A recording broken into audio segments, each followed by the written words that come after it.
Boa noite a todos, graça e paz do nosso Senhor Jesus. Aqui estamos, mais uma terça-feira, pela misericórdia e bondade do nosso Senhor, para estarmos aqui passando para vocês o nosso assunto de hoje, na disciplina de Teologia 3. Amém? Vamos estar falando hoje sobre a consequência da queda, quanto a Adão foi a morte. E nós vamos tratar da morte física e da morte espiritual. E vamos ver também alguns conceitos, alguns argumentos que foram usados por alguns estudiosos e teólogos, ao longo do tempo na questão da morte física e da morte espiritual. A morte física é a separação do homem do seu corpo.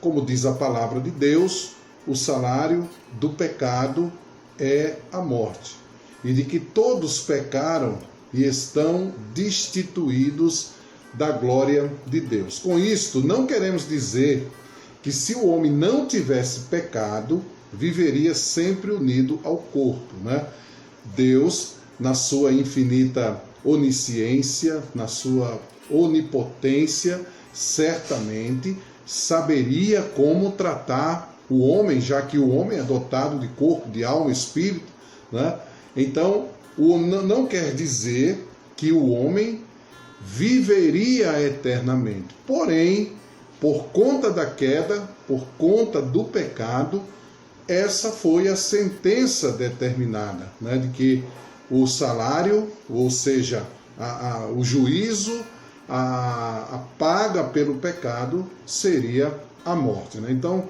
a morte física trata dessa separação, a separação do homem, separação do corpo e da sua alma. A morte espiritual é a separação entre a alma e Deus, Faz parte da pena do pecado também. Esta morte espiritual trouxe dois resultados na vida do homem. E aqui eu queria que quando vocês estivessem com o material, daqui a pouco esse material vai estar com vocês aí, tanto no site da Fatim como no nosso grupo, você possa dar uma lida bem pausada, nessa questão que ele vai abordar aqui. Veja bem, ele fala que existem dois resultados na vida do homem. Primeiro, a perda da semelhança moral que o homem tinha com Deus. Conforme as lições estudadas anteriormente, como nós já vimos, principalmente a respeito da doutrina do homem, vimos que o homem foi criado naturalmente e moralmente semelhante a Deus. Então esse é um dos pontos que ele aborda aqui. O segundo ponto é corrupção dos poderes do homem, outro resultado da queda. Além de o homem perder a semelhança moral que tinha com Deus, todos os seus poderes se perverteram também. Os pensamentos, os desejos, a vontade, tudo tornou-se corrompido por conta do pecado. Já não sentia a presença de Deus consigo. Finalmente, todas as tendências da sua personalidade tornaram-se o pecado. O homem tornou-se então carnal, extremamente carnal.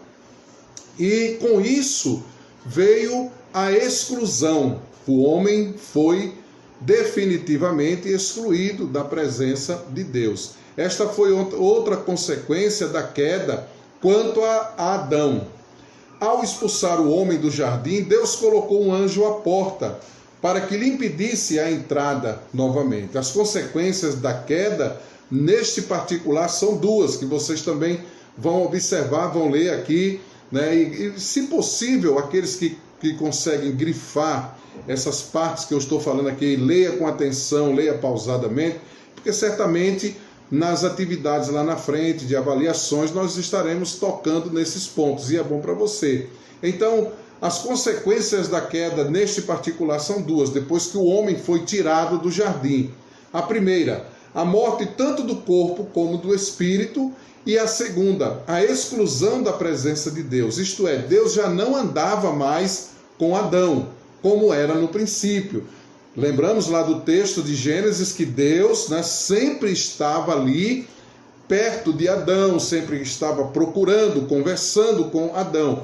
Após a queda, após a desobediência e consequentemente o pecado, Deus definitivamente rompeu a aproximação com o homem. Já não andava mais com esse homem.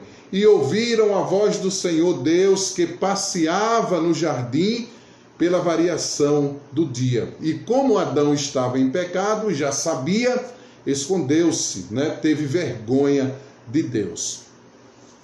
A imputação do pecado de Adão à posteridade.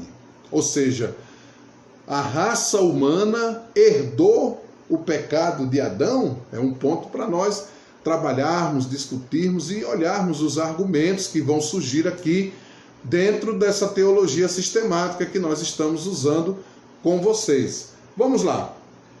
A Bíblia ensina que ao cair, Adão caiu, que ao cair, caiu com ele a raça inteira.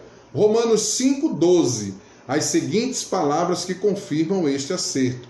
Pelo que, como por um homem entrou o pecado no mundo e pelo pecado a morte, assim também a morte passou a todos os homens, por isso que todos pecaram. Ou seja, como hoje nós estamos vivendo a pandemia, o vírus instalou-se primeiramente em alguém, teve um começo, um início, e esse alguém transmitiu o vírus a outras pessoas, E muita gente se contaminou, está contaminada.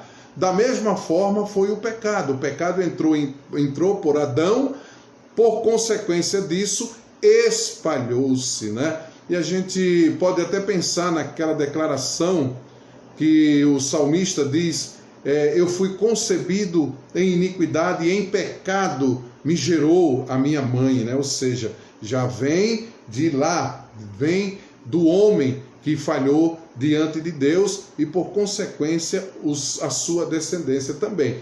Mas nós vamos encontrar pontos de divergência dentro desse raciocínio, Vocês vão ficar bem atentos a isso. Nós vamos encontrar alguns pontos de divergência sobre essa questão.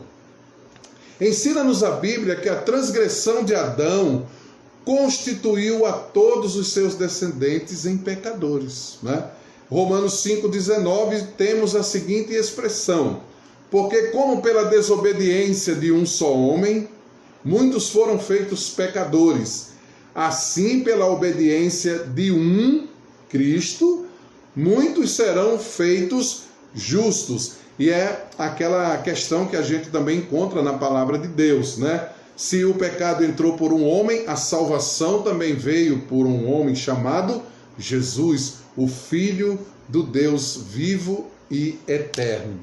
Quando se fala da imputação do pecado à sua posteridade, quer simplesmente dizer que Deus reconhece o homem como responsável por uma coisa que realmente lhe cabe, Assim sendo, quando ele declarou que os homens estavam mortos pelas ofensas, não praticou uma arbitrariedade, mas simplesmente reconheceu um desses fatos, tá certo? Gente, nós temos aqui também algumas teorias que nós vamos estar vendo também. Começamos com Armínio, mas vamos ter, na próxima aula, eu vou trazer para vocês, vou estar passando para vocês, mais duas teorias, para nós podermos